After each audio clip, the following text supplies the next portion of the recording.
Livingstone, o célebre missionário e explorador, 1813-1873. Certo comerciante, ao visitar a abadia de Westminster, em Londres, onde se acham sepultados os reis e vultos eminentes da Inglaterra, inquiriu qual túmulo, excluindo o do soldado desconhecido, era o mais visitado. O porteiro respondeu que era o de Dave Livingstone. São poucos os humildes e fiéis servos de Deus que o mundo distingue e honra assim. Conta-se que em Glasgow, depois de passar 16 anos na África, Livingstone foi convidado a fazer um discurso perante o corpo discente da universidade. Os alunos resolveram vaiar esse camarada missionário, fazendo o maior barulho possível. Certa testemunha do acontecimento disse: contudo, desde o momento em que Livingstone compareceu perante eles, magro e delgado, depois de cair 31 vezes de febre nas matas da África e com um braço descansando numa tipóia, depois do encontro com um leão, os alunos guardaram grande silêncio. Ouviram com o maior respeito tudo o que o orador relatou e a maneira como Jesus cumprira a sua promessa. Eis que eu estou convosco todos os dias, até a consumação dos séculos. Dave Livingstone nasceu na Escócia. Seu pai, Neil Livingstone, costumava contar aos filhos as proezas de seus antepassados por 8 gerações. Um dos bisavôs de Dave fugira com a família dos cruéis pactuários para os pantanais e montes escabrosos, onde podia adorar a Deus em espírito e em verdade. Mas mesmo esses cultos, que se realizavam entre os espinhos e às vezes no gelo, eram interrompidos, de vez em quando, pela cavalaria que chegava galopando para matar ou levar presos, tanto homens como mulheres. Os pais de Dave criavam seus filhos no temor do Senhor. O lar era sempre alegre e servia como notável modelo de todas as virtudes domésticas. Não se perdia uma hora durante os 7 dias da semana, e o domingo era esperado e honrado como o dia de descanso. Com a idade de 9 anos, Dave ganhou um Novo Testamento, prêmio oferecido ao repetir de cor o capítulo mais comprido da Bíblia, o Salmo 119. Entre as recordações mais sagradas da minha infância, escreveu Livingstone, estão as da economia da minha mãe para que os poucos recursos fossem suficientes para todos os membros da família. Quando completei 10 anos de idade, meus pais me colocaram em uma tecelagem para que eu ajudasse a sustentar a família. Com parte do salário da primeira semana, comprei uma gramática de latim. Dave iniciava o dia na tecelagem às 6 horas da manhã e, com intervalos para o café e o almoço, trabalhava até 8 da noite. Segurava a sua gramática aberta na máquina de fiar algodão e, enquanto trabalhava, estudava linha por linha. Às 8 horas da noite, dirigia-se, sem perder tempo, à escola noturna. Depois das aulas, estudava as lições para o dia seguinte, às vezes até a meia-noite, quando a mãe tinha de obrigá-lo a apagar a luz e dormir. A inscrição no túmulo dos pais de Dave Livingstone indica as privações no lar paterno. Para marcar o lugar onde descansa Neil Livingstone e Agnes Hunter, sua esposa, e para exprimir a gratidão a Deus dos seus filhos, João, Dave, Janet, Carlos e Agnes, por pais pobres e piedosos. Os amigos insistiam em que ele mudasse as últimas palavras para pais pobres, mas piedosos. Grifo do autor. Contudo, Dave recusou porque, para ele, tanto a pobreza como a piedade eram motivos de gratidão. Sempre considerou o fato de aprender a trabalhar longos dias, mês após mês, ano atrás ano, na fábrica de algodão, uma das maiores felicidades da sua vida. Nos feriados, Dave gostava de pescar e fazer longas excursões pelos campos e as margens dos rios. Esses passeios extensos lhe serviam tanto de instrução como de recreio. Saía para verificar na própria natureza o que estudara nos livros sobre botânica e geologia. Sem o saber, ele assim se preparava em corpo e mente para as explorações científicas e para o que escreveria com exatidão acerca da natureza na África. Aos 20 anos, houve grande mudança espiritual em Dave Livingstone, que determinou o rumo de todo o resto da sua vida.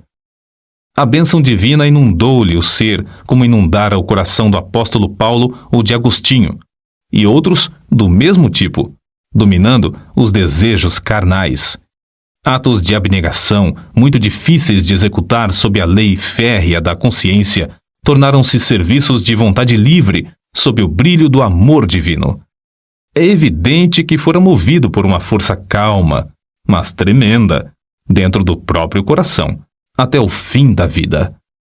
O amor que começou a comovê-lo na casa paterna continuou a inspirá-lo durante todas as longas e enfadonhas viagens pela África e o levou a ajoelhar-se à meia-noite no rancho em Ilala, de onde seu espírito, enquanto ainda orava, voltou ao seu Deus e Salvador. Dave, desde a infância, ouvia falar de um missionário valente na China, cujo nome era Gutslav.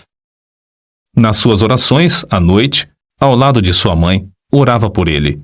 Com a idade de 16 anos, Dave começou a sentir desejo profundo de fazer conhecido o amor e a graça de Cristo, aqueles que jaziam em densas trevas, e resolveu firmemente, no coração, dar também sua vida como médico e missionário ao mesmo país, a China.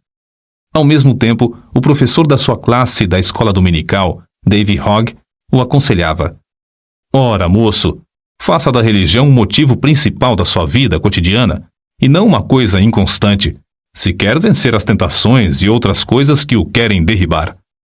E Dave assentou no seu coração dirigir sua vida por essa norma.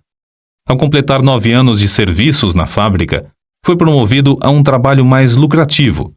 Conseguiu concluir seus estudos, recebendo o diploma de licenciado da Faculdade de Médicos e Cirurgiões de Glasgow, sem ter recebido um tostão de auxílio de alguém.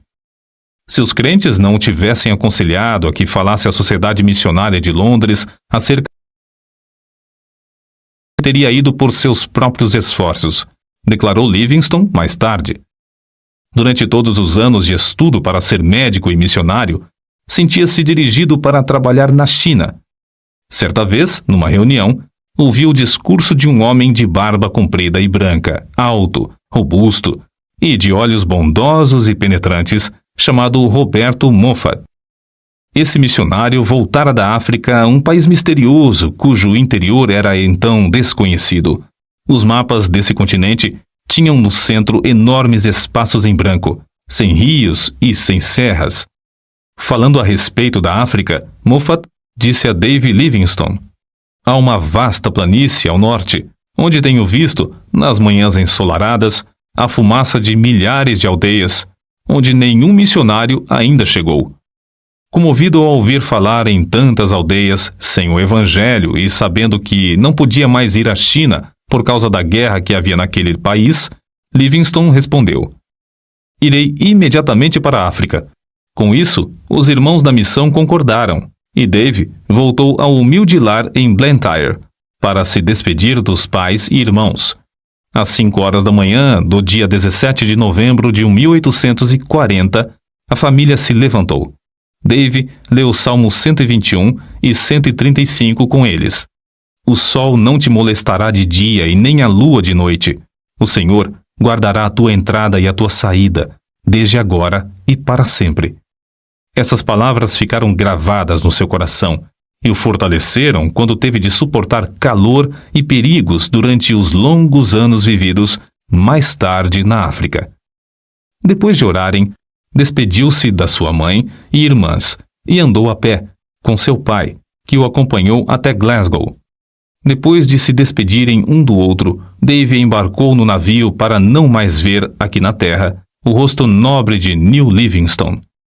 A viagem de Glasgow ao Rio de Janeiro e, por fim, à cidade do Cabo, na África, durou 3 meses. Mas Dave não desperdiçou seu tempo. O comandante se tornou seu amigo íntimo e ajudou a preparar os cultos nos quais Dave pregava aos tripulantes do navio. O novo missionário aproveitou também a oportunidade para, estando a bordo, aprender a usar o sextante, e saber exatamente a posição do navio, observando a lua e as estrelas. Essa ciência lhe foi mais tarde de incalculável valor para orientar-se nas viagens de evangelização e exploração do imenso interior desconhecido, do qual subia a fumaça de 1000 vilas sem missionário. Da cidade do Cabo, a viagem de 190 léguas foi feita aos solavancos, num carro de boi, através de campos incultos. A viagem durou 2 meses até chegar em Curumã, onde devia esperar o regresso de Roberto Moffat. Desejava estabelecer-se em um lugar 50 a 60 léguas mais para o norte de qualquer outro em que houvesse obra missionária. Para aprender a língua e os costumes do povo, nosso pioneiro passava o tempo viajando e vivendo entre os indígenas. O seu boi de sela passava a noite amarrado, enquanto ele assentava-se com os africanos ao redor do fogo, ouvindo as lendas dos seus heróis. Livingstone, por sua vez, contava-lhes as preciosas e verdadeiras histórias de Belém, da Galileia e da Cruz. Não parou com os estudos enquanto viajava, fazendo mapas dos rios e serras do território percorrido.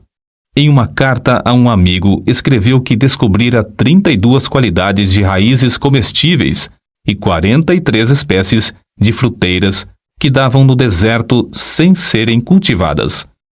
Do ponto que havia alcançado, faltavam-lhe apenas 10 dias de viagem para chegar ao grande lago Ngami, que só descobriu 7 anos depois. De Curumã, o missionário, licenciado da Faculdade de Médicos e Cirurgiões de Glasgow, escreveu a seu pai: "Tenho uma clientela grande. Há pacientes aqui que andaram mais de 60 léguas para receber tratamento médico. Esses, ao regressarem, enviarão outros para o mesmo fim." Estabeleceu a sua primeira missão no lindo vale de Mabotsa, na terra de Bacarla. Em uma carta escrita de Curumã, Livingstone assim descreveu o local que escolhera para centro de evangelização. Está situado em um anfiteatro de serras que se intitula Mabotsa, isto é, ceia de bodas. Que Deus nos ilumine com a sua presença, para que, por intermédio de servos tão fracos, muito povo ache entrada para a ceia das bodas do Cordeiro. Foi em Mabotsa que teve o histórico encontro com um leão. Acerca disso, escreveu Dave: "Ele saltou e me alcançou o ombro. Ambos fomos ao chão. Rosnando horrivelmente perto do meu ouvido, sacudiu-me como um cão faz a um gato. Os abalos que me deu o animal produziram-me um entorpecimento igual ao que deve sentir um rato depois da primeira sacudidela que lhe dá o gato. Atacou-me uma espécie de adormecimento em que não senti dor nem sensação de temor. Contudo, antes de a fera ter tempo de matar, deixou-o para atacar outro homem, que, de lança na mão, entrara na luta. O ombro dilacerado de Livingstone nunca sarou completamente. Ele nunca mais pôde apontar um rifle ou levar a mão à cabeça sem sentir dores. Foi na casa de Roberto Moffat, em Curumã, que chegou a conhecer Maria, a filha mais velha desse missionário. Depois de abrir a missão em Mabotsa, os dois se casaram. 6 filhos foram fruto desse enlace. Depois de Livingstone se casar, a escola dominical em Mabotsa transformou-se em escola diária e tinha como professora a esposa do missionário.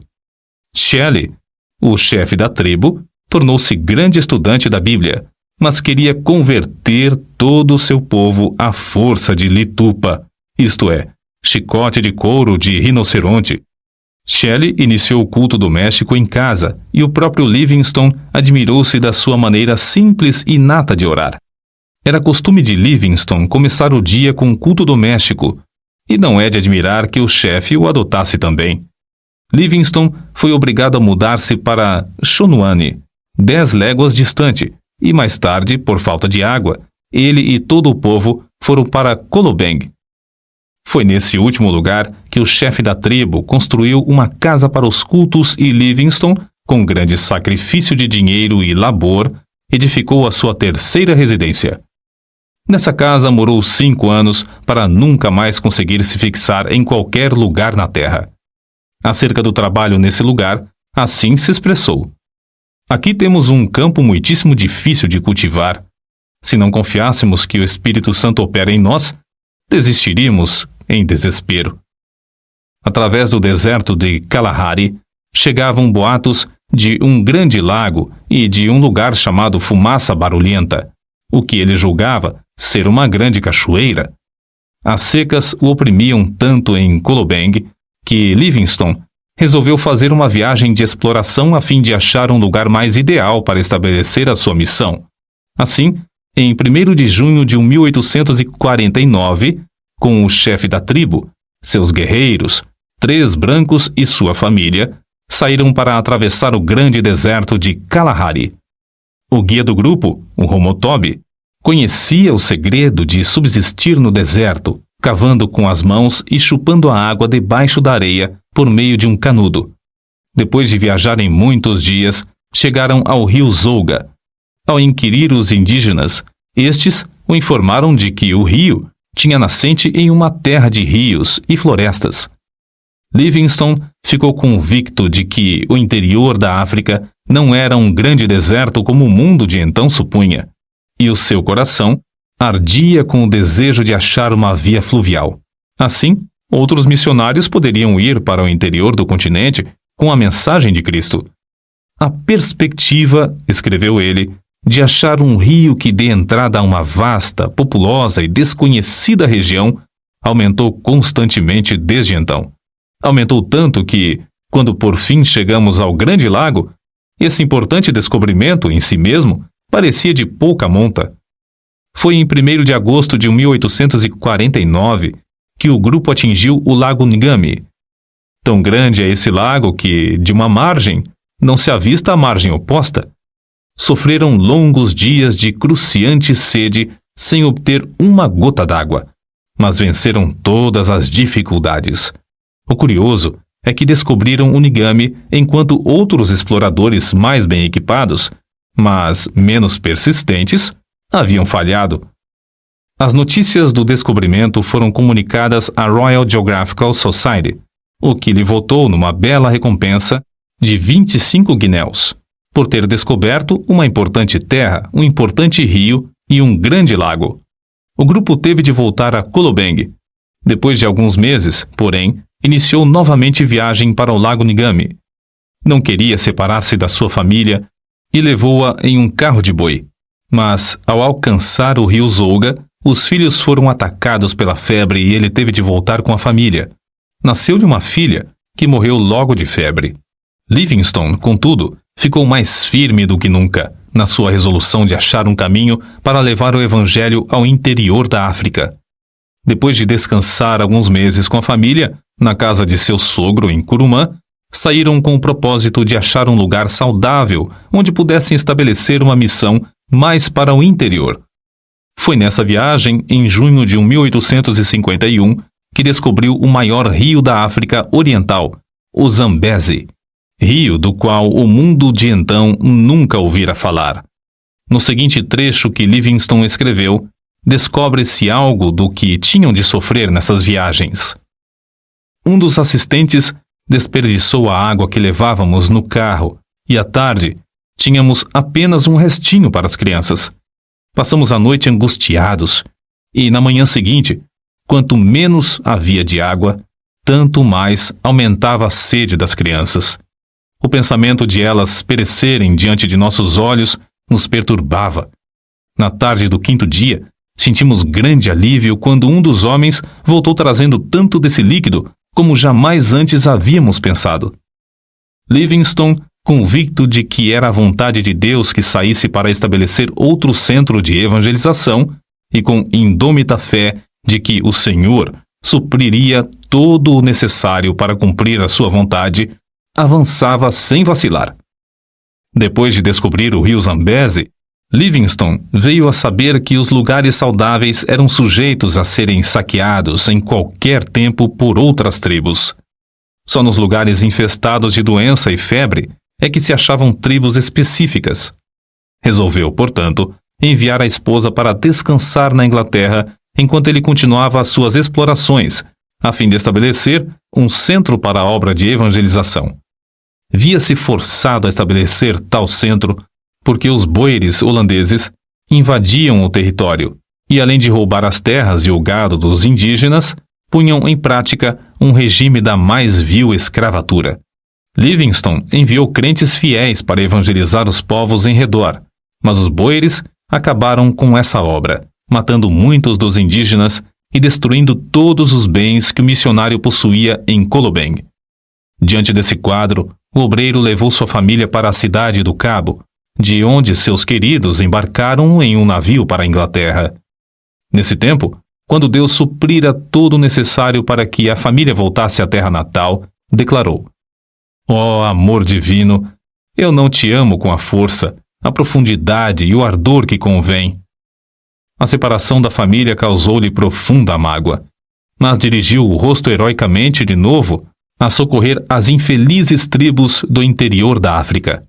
Havia 3 motivos que o aconselhavam a fazer uma viagem de exploração. Primeiro, queria achar um lugar para residir com a família entre os Barotses e evangelizá-los. Segundo, a comunicação entre o território dos Barotses e a cidade do Cabo era muito demorada e difícil, e ele queria descobrir um caminho para um porto mais próximo. Terceiro, queria fazer todo o possível para influenciar as autoridades contra o horrendo tráfico de escravos. Foi nessa época da sua vida que Livingstone, por suas proezas, tornou-se conhecido no mundo inteiro. No seu ardor, desejando que Deus lhe poupasse a vida e o usasse em abrir o continente para a entrada do Evangelho, orou assim: Ó Jesus, rogo que me enchas agora com o teu amor, e me aceites e me uses um pouco para a tua glória. Até agora não fiz nada para ti, mas quero fazer algo. Ó, eu te imploro que me aceites e me uses, e que seja tua toda a glória. Escreveu mais ainda: Não valeria coisa alguma o que possuo ou o que possuirei, a não ser em relação ao reino de Cristo. Se alguma coisa que tenho pode servir para o teu reino, dar-lhe-ei a ele, a quem devo tudo neste mundo e durante a eternidade. Livingstone atravessou ida e volta o continente africano desde a foz do Zambeze a São Paulo de Luanda. Façanha esta realizada pela primeira vez por um branco. Nas memórias que escrevia diariamente, nota-se como admirava as lindas paisagens de um continente que o mundo julgava ser um vasto deserto. Chegou a Luanda magro e doente. Apesar da insistência do cônsul britânico para que regressasse à Inglaterra, a fim de recuperar a saúde abalada, ele voltou a Zambeze por outro caminho, a fim de levar seus fiéis companheiros até em casa, conforme lhes prometera antes de iniciarem a viagem. Nessa viagem, Livingstone descobriu as magníficas cataratas de Vitória, nome que ele deu às grandes quedas em homenagem à rainha da Inglaterra. Nesse lugar, o rio Zambeze tem a largura de mais de 1 quilômetro. Ali, as águas desse grande rio se precipitam espetacularmente de uma altura de 100 metros. Livingstone continuou a pregar o evangelho constantemente, às vezes a auditórios de mais de 1000 indígenas. Antes de tudo, esforçava-se para ganhar a estima das tribos hostis, por onde passava, por sua conduta cristã, em grande contraste com a dos mercadores de escravos. Sozinho, com seus fiéis macololos, caiu 31 vezes de febre nos matagais, durante um período de 7 meses. Mas não era tanto o sofrimento físico. Suas cartas revelam a sua angústia de espírito ao ver os horrores do povo africano massacrado e arrebentado dos seus lares, conduzido como gado para ser vendido no mercado. De um lugar alto onde subiu, contou 17 aldeias em chamas, incendiadas por esses nefandos mercadores de seres humanos. Prometera à sua esposa reunir-se com a família depois de 2 anos. Mas passaram-se 4 anos e meio antes que ela recebesse qualquer notícia dele. Por fim, após uma ausência de 17 anos da pátria, regressou à Inglaterra. Voltou à civilização e à sua família como quem volta da morte. Antes de desembarcar, soube que seu querido pai falecera. Em toda a história de Livingstone, não se conta um acontecimento mais comovente do que o seu reencontro com a esposa e filhos. Na Inglaterra, foi aclamado e honrado como heróico descobridor e grande benfeitor da humanidade. Os diários publicavam os seus atos de bravura. As multidões afluíam para ouvi-lo contar a sua história, como relata este trecho de sua biografia. O Dr. Livingstone era muito humilde. Temia passear nas ruas, receando ser atropelado pelas massas. Certo dia, na Regent Street, em Londres, foi apertado por tão grande multidão que só com grande dificuldade conseguiu refugiar-se num táxi. Pela mesma razão, evitava ir aos cultos. Certa vez, desejoso de assistir ao culto, meu pai persuadiu-o a ocupar um assento debaixo da galeria, em um lugar não visível ao auditório. Mas foi descoberto e o povo passou por cima dos bancos para cercá-lo e apertar-lhe a mão. Uma das muitas coisas que levou a efeito, enquanto na Inglaterra, foi a de escrever seu livro. Viagens Missionárias alcançou enorme circulação e produziu mais interesse da questão africana do que qualquer movimento anterior. Em março de 1858, com a idade de 46 anos, Livingstone, acompanhado de sua esposa e filho mais novo, Osvaldo, embarcou novamente para a África. Deixando os dois na casa do sogro, o missionário Moffat, Livingstone continuou as suas viagens. No ano seguinte, descobriu o lago Nyassa.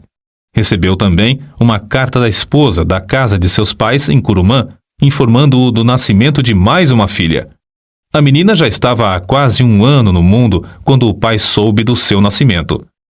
As explorações dos rios Zambeze, Tete e Shire e do lago Nyassa foram feitas com o propósito de saber quais os pontos mais estratégicos para a evangelização, e missionários foram enviados da Inglaterra para ocupar esses lugares. Em 1862, a esposa reuniu-se a ele novamente e acompanhava-o nas viagens, mas 3 meses depois faleceu, vítima da febre, e foi enterrada em uma encosta verdejante na margem do rio Zambeze. No seu diário, Livingstone assim escreveu: Chorei-a porque merece as minhas lágrimas. Amei-a ao nos casarmos, e quanto mais tempo vivíamos juntos, tanto mais a amava. Que Deus tenha piedade dos filhos. Um dos maiores obstáculos que Livingstone enfrentou na obra missionária foi o terror dos indígenas ao verem o rosto de um homem branco. Não era para menos, se considerarmos suas atrocidades. Aldeias inteiras em ruínas, fugitivos escondendo-se nos campos de alto capim, sem nada terem para comer, centenas de esqueletos e cadáveres insepultos, comboios de homens e mulheres algemados aos troncos, seguros pelo pescoço, conduzidos aos portos. É difícil concebermos a magnitude da desolação criada por homens cruéis que participavam do tráfico de escravos. Esses homens tentavam, também, com ódio cruel e arte diabólica, terminar com a obra de Livingstone. Finalmente conseguiram, por meio da política do seu país, induzir a Inglaterra a chamá-lo de volta à sua terra. Foi assim que Livingstone chegou de novo à sua pátria depois de uma ausência de cerca de 8 anos. Os crentes e amigos na Inglaterra, animados pela visão de Livingstone, começaram a orar e enviar-lhe dinheiro para continuar sua obra no continente negro. O nosso herói desembarcou pela 3ª e última vez na África, em Zanzibar. Na expedição que iniciou em Zanzibar, descobriu os lagos Tanganyika, 1867, Moero, 1867, e Bangueolo, 1868. Passou 5 longos anos explorando as bacias desses lagos. A oração e a palavra de Deus foram o seu sustento espiritual durante esses anos de provações, que sofria por parte dos negociantes de escravos. Resolveu, então, fazer o possível para descobrir as nascentes do rio Nilo e solver um problema que durante milhares de anos havia zombado dos geógrafos. Sabia que se descobrisse as nascentes do famoso Nilo, o mundo todo lhe daria ouvidos acerca da chaga aberta na África, o comércio de escravos. É interessante conhecer o que ele escreveu. O mundo acha que busco fama, porém, eu tenho uma regra, isto é, Não leio coisa alguma sobre os elogios que me fazem. Ele sabia que, ao findar a escravatura, o continente se abriria para deixar entrar o Evangelho.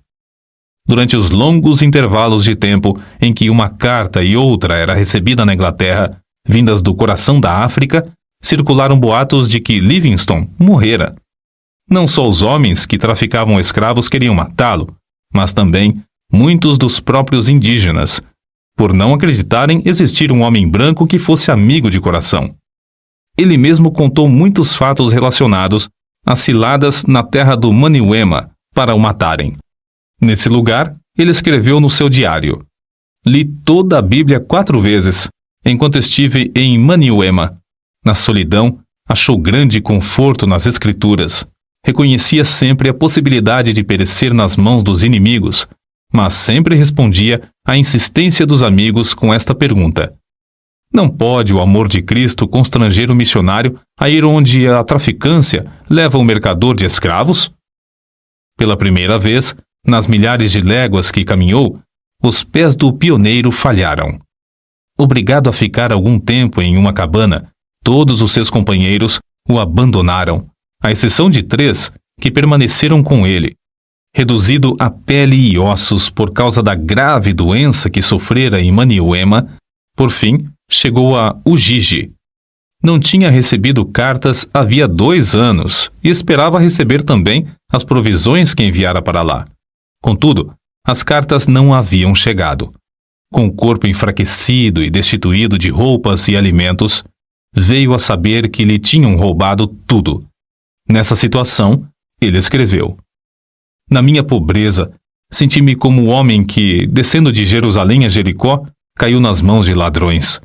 Não tinha esperança de que sacerdotes, levitas ou o bom samaritano viessem em meu socorro. Entretanto, quando minha alma se achava mais abatida, o bom samaritano já estava bem perto de mim." O bom samaritano era Henrique Stanley, enviado pelo New York Herald devido à insistência de muitos milhares de leitores desse jornal, pois queriam saber ao certo se Livingstone ainda vivia, ou, no caso de ter morrido, para trazer seu corpo. Stanley passou o inverno com Livingstone, mas este recusou-se a ceder aos apelos do jornalista para que voltasse à Inglaterra. Livingstone podia voltar e descansar entre amigos, com todo conforto, mas preferiu ficar e realizar seu anelo de abrir o continente africano ao Evangelho. A sua última viagem foi para Luapula, pois desejava verificar se esse rio era a nascente do Nilo ou do Congo. Nessa região, chovia incessantemente. Livingstone sofria dores atrozes. Dia após dia, tornava-se-lhe mais e mais difícil caminhar. Foi então carregado pela primeira vez pelos fiéis companheiros Suzy Schumann e Jacob Wainwright, todos indígenas. No seu diário, as últimas notas que escreveu dizem: "Cansadíssimo fico. Recuperada a saúde. Estamos nas margens do Mililamo." Chegaram à aldeia de Chitambo, em Ilala, onde Suzy fez uma cabana para ele. Nessa cabana, a 1º de maio de 1873, fiel Suzy achou seu bondoso mestre de joelhos ao lado da cama, morto. Orou enquanto viveu e partiu deste mundo orando. Os 2 fiéis companheiros, Suzy e Schumann, enterraram o coração de Livingstone debaixo de uma árvore em Chitambo, secaram e embalsamaram o corpo e o levaram até a costa, viagem que durou alguns meses e exigiu que passassem pelo território de várias tribos hostis. O sacrifício desses valentes filhos da África, sem terem qualquer propósito de remuneração, não será esquecido por Deus nem pelo mundo. O corpo, depois de chegar em Zanzibar, foi transportado para a Inglaterra, onde foi sepultado na abadia de Westminster, entre os monumentos dos reis e heróis daquela nação. Não havia dúvida quanto ao corpo de Livingstone. Era fácil de identificar. O osso de cima do braço esquerdo tinha distintamente as marcas dos dentes do leão que o atacara. Entre os que assistiram ao enterro estavam seus filhos e o velho missionário Roberto Moffat, pai de sua querida esposa. A multidão consistia de povo humilde que o amava e dos grandes que o honravam e respeitavam. Conta-se que entre as multidões que permaneciam nas calçadas das ruas de Londres no dia em que o cortejo acompanhava o corpo de David Livingstone, havia um velho chorando amargamente. Ao lhe perguntarem por que chorava, respondeu: "É porque Davizinho e eu nascemos na mesma aldeia, cursamos o mesmo colégio, assistimos à mesma escola dominical e trabalhávamos na mesma máquina de fiar. Mas Davizinho foi por aquele caminho e eu por este. Agora, ele é honrado pela nação, enquanto eu sou desprezado, desconhecido e desonrado. O único futuro para mim é o enterro de beberrão." Grifo do autor. Não é somente o ambiente, mas as escolhas feitas na mocidade são o que determinam o destino de alguém. Não só aqui no mundo, mas para toda a eternidade. Quando Livingstone falou aos alunos da Universidade de Cambridge, em 1857, disse: "Por minha parte, nunca cesso de me regozijar por Deus ter me apontado para tal ofício. O povo fala do sacrifício de eu passar tão grande parte da vida na África. Será sacrifício pagar uma pequena parte da dívida, dessa dívida que nunca poderemos liquidar, do que devemos ao nosso Deus? É sacrifício aquilo que traz a bendita recompensa de saúde, o conhecimento de praticar o bem, a paz de espírito e a viva esperança de um glorioso destino? Longe esteja tal ideia. Digo com ênfase: não é sacrifício. Nunca fiz sacrifício. Não devemos falar dos nossos sacrifícios ao nos lembrarmos do grande sacrifício que fez aquele que desceu do trono de seu Pai, nas alturas, para se entregar por nós. Se Livingstone não tivesse adoecido, teria descoberto as nascentes do Nilo. Durante os 30 anos que passou na África, nunca se esqueceu do seu alvo principal, que era levar Cristo aos povos desse obscuro continente. Todas as viagens que realizou foram viagens missionárias. Gravadas no seu túmulo podem ser lidas estas palavras: "O coração de Livingstone jaz na África. Seu corpo descansa na Inglaterra, mas sua influência continua." Gravados para sempre na história da Igreja de Cristo estão os grandes êxitos obtidos na África por Livingstone durante um período de mais de 75 anos depois de sua morte. Êxitos inspirados, em grande parte, pelas orações e persistência desse eminente servo de Deus, que foi fiel até a morte.